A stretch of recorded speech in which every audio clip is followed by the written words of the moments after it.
يعليك، مش اللي يوطيك ويقلل من مقامك. أنا اسمي عمر، عمري تقريبا كده 24 سنة. هحكي لكم حكايتي من ساعة ما كان عمري 19 سنة. كانت ماما واختي وابويا، احنا كلنا كنا عايشين في شقة حلوة وجميلة قوي على البحر. كان ابويا وارث شوية فلوس كده من جدي الله يرحمه اللي كان في الصعيد، لان انا اصلا ابويا اصله صعيدي. المهم ورث شوية فلوس كده وخدهم واشترينا كده شقة على البحر.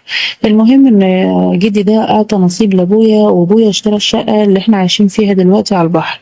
احنا طبعا في القاهرة بنقول على النيل ده ان هو بحر، وكنا فرحانين بالشقة قوي. يعني الشقة دي كانت على النيل، وكنا عايشين مبسوطين ومرتاحين ماديا قوي، والمستوى الاجتماعي بتاعنا كان يعتبر الى حد ما كويس، يعني كنا اعلى كمان من الطبقة المتوسطة. لغاية بقى ما ظهرت في حياتنا طنط ميرفت. طنط ميرفت دي هي كانت صاحبة امي، وكانوا صحابه بيحبوا بعض جدا من ايام ما كانوا في اعدادي لحد ثانوي. لكن طنط ميرفت دي اختفت وما كانتش موجودة خالص من ساعة ما امي كده دخلت تالتة ثانوي، وماما في الوقت ده ما كانتش تعرف عنها اي حاجة. لكن طنط ميرفت ظهرت بعد العمر ده كله، وعرفت ان هي توصل لماما، لان هما كانوا عاملين زمان قوي اشتراك مع بعض في النادي.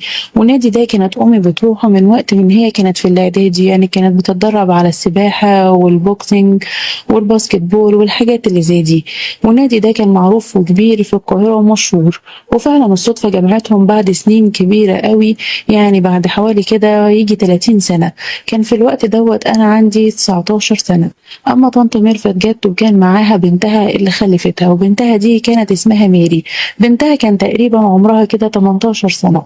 لكن طنط اسمها دي يعني كان فرق ما بيني وما بين ميري دي سنة واحدة بس. لكن طنط ميرفت دي كان يبان عليها كده العز ويبان عليها الخير.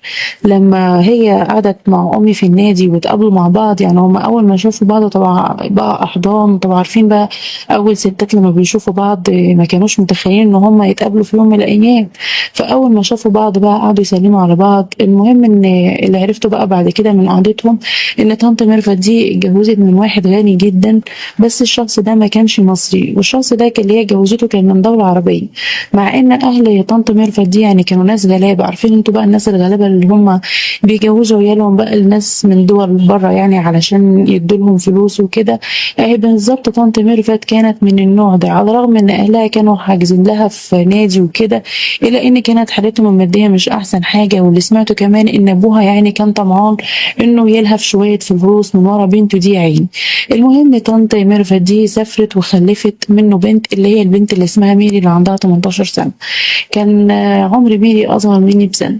المهم اكتشفنا بقى، قعدت تحكي مع امي وعرفت ان هي طنط ميرفت دي انفصلت من جوزها العربي الساري ده، ورجعت لمصر تاني، ورجعت لبيتها ورجعت لاهلها. لكن بقى رجعت وهي واخده من الراجل ده ملايين ملايين بمعنى الكلمه، يعني رجعت وهي معاها فلوس كتيره قوي. كل ده انا عرفته من امي لما كانت قاعده بتحكي لنا معانا، يعني في الليله اللي هي شافت فيها طنط ميرفت في النادي.